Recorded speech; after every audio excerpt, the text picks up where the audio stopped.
pas payer ce putain de stationnement. Ne le payez pas.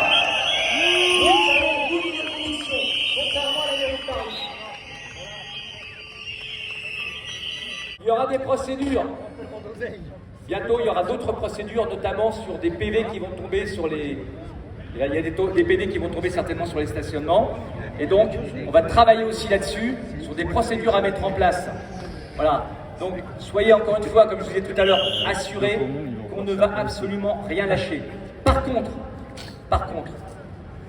sans vous, on ne peut rien faire.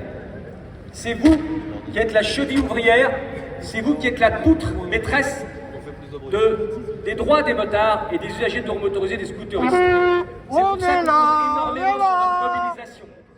Voilà, nous ne sommes que des organisateurs. On travaille bien évidemment beaucoup dans les réunions, on fait plein de trucs. Mais le meilleur général du monde, s'il n'a aucune troupe, eh ben, il peut rester sur son canapé et rester chez lui, il n'a plus rien à faire. Donc c'est vous qui êtes la cheville ouvrière de ces mobilisations.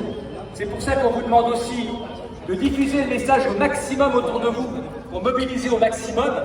Rendez-vous compte quand même, nous sommes 150 000 usagers de roues motorisés à circuler dans Paris. Il faut vraiment que tout le monde se mobilise. Alors, on vous le dit à vous parce que vous êtes convaincus puisque vous êtes là. Et je suis aussi certain que, évidemment, vous en parlez autour de vous. Il faut vraiment que tous on travaille à diffuser cette information et à se mobiliser. D'ailleurs, je vous rappelle que la semaine prochaine, le 26, même mobilisation, même heure, ici. D'accord ? Avec les sandwichs. On rappelle aussi pour la candidature avec les procédures que nous avons en cours, qu'il y en aura encore d'autres. Et donc on continue. Regardez le contrôle technique par exemple. Le contrôle technique, tout le monde pensait que c'était plus. On a gagné. Il n'est pas reporté, il est annulé. Jusqu'au bout du bout, les associations écologistes, enfin, soi-disant écologistes, parce que vous savez, le problème, c'est qu'on dit que c'est des écologistes, c'est pas des écologistes, c'est des fous furieux. Les associations comme Ralscoot, Respire, Paris sans voiture, etc., qui ont déposé des recours pour que ait lieu le contrôle technique de roues motorisées. Vous vous rendez compte quand même que ces associations, elles ne sont pas là pour défendre leurs droits, mais pour éradiquer ceux qui ne vivent pas comme eux. C'est hallucinant.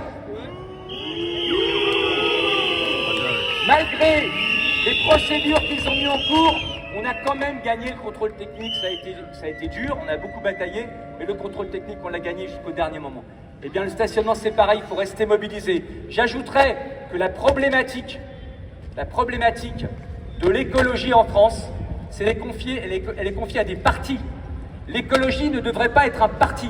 On est tous conscients, il faut faire un geste pour la planète. D'ailleurs, vous roulez avec un dos motorisé, vous êtes écolo puisque vous roulez avec un dos motorisé. Mais vous faites aussi certainement bien d'autres gestes de votre quotidien, tous les jours.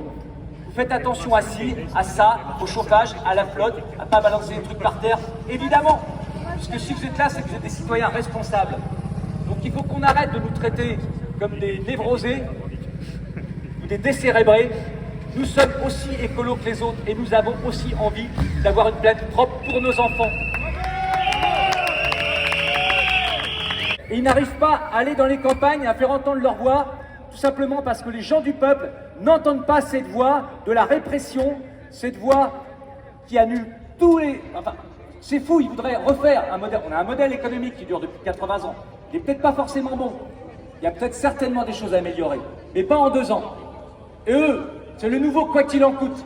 Quoi qu'il en coûte, ils veulent aller jusqu'au bout du bout.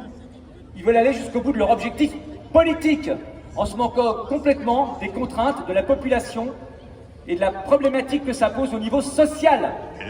Prenons les ZFE par exemple. Il va y avoir dans les ZFE, les zones à faible émission, 1 voiture sur 2 qui va être concernée.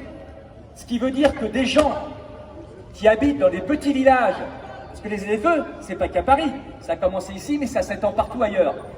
Dans des grandes métropoles, dans des agglomérations, des communautés, etc., où il y aura les ZFE, il y a des petits villages de 300 habitants qui sont à 50 km de tout autre village, qui sont intégrés dedans. Les gens qui ont une vieille bagnole, qui n'ont pas les moyens de s'en acheter une neuve, ils vont être assignés à résidence. Vous vous rendez compte, c'est ça les ZFE. C'est ça l'écologie aujourd'hui. l'écologie est bien trop importante pour qu'on la confie à des gens qui ont juste un but politique et uniquement politique.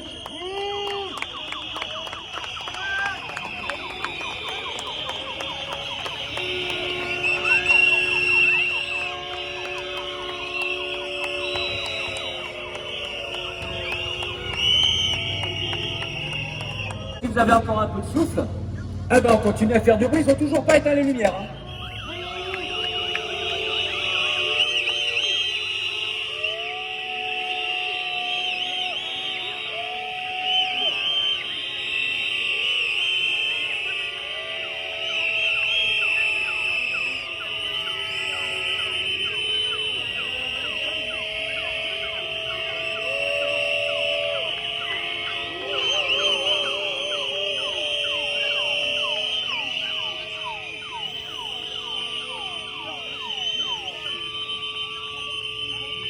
Pour la prochaine manif, parce que c'est vrai que c'est pas facile de siffler pendant une plombe hein, quand même. Ou alors il y a beaucoup de sportifs parmi vous. Vous pouvez aussi venir avec des casseroles et un marteau ou quelque chose pour taper dessus. Ça fait aussi beaucoup de bruit et c'est peut-être un peu moins fatigant. Ça fait un peu plus les bras, on économise les poumons. Après le sifflet, le tambour. Tout ce qui fait du bruit, vous pouvez l'apporter. La FFMC ne fait pas de politique de parti. On fait de la politique forcément quand on s'adresse à des élus, ça fait faire de la politique. Mais nous ne faisons pas de politique partisane, nous n'avons pas appelé à voter pour qui que ce soit. Nous ne faisons pas de politique. La FFMC est constituée de tellement de gens différents, puisqu'elle est ouverte à tous, qu'on ne peut pas faire de politique. Et d'ailleurs, on n'a pas envie d'en faire parce que si c'est pour finir comme ça, c'est pas la peine. Mais, voilà. Excellent. Mais tout ça pour rappeler que Madame Hidalgo, qui a été la première lors de l'augmentation du prix de l'essence qui est passé à 2 €, a été la première à dire « Ouh là là, j'alerte le gouvernement sur le fait qu'il faut diminuer les taxes de l'essence de façon à ce que les Français puissent continuer à pouvoir travailler avec leur voiture pour ceux qui ne peuvent pas faire autrement. » En même temps qu'elle dit ça, en même temps, elle installe le stationnement d'euromotorisés dans sa ville et elle augmente le stationnement des voitures. Rendez-vous compte que l'heure de stationnement pour les automobilistes a pris 100%. C'est passé de 3 à 6 € dans certains quartiers. Rendez-vous compte que quelqu'un qui touche le SMIG, il touche 8 € net de l'heure, 8,20 €. 8 € net de l'heure. L'heure du stationnement à Paris pour une voiture, c'est 6 €. Vous vous rendez compte? C'est hallucinant, on marche sur la tête. On marche sur la tête.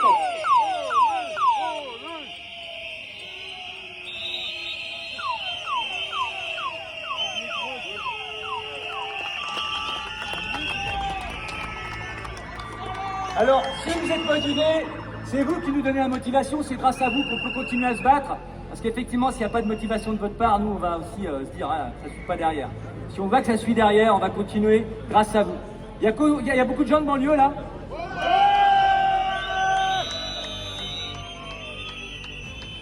Chers amis, je le répète, Paris vit grâce à vous. Grâce aux banlieusards qui viennent travailler. 900 000 personnes rentrent dans Paris tous les jours pour travailler. Tout transport modal confondu, hein. Bus, métro, machin, etc. Alors, très peu de places de parking moto et ils sont, on me dit combien de places de parking moto? Assez peu, somme toute, par rapport au nombre de personnes qui circulent. Et en plus, ils sont en train de les diminuer. Voilà, ils sont en train d'enlever des places de parking, de remotoriser et voitures aussi d'ailleurs. Voilà. Il faut comprendre que le vrai objectif de la mairie de Paris, c'est d'éradiquer le moteur thermique, de faire un parc à bobos et un Disneyland pour les touristes. Voilà, c'est ce que va devenir la mairie de Paris.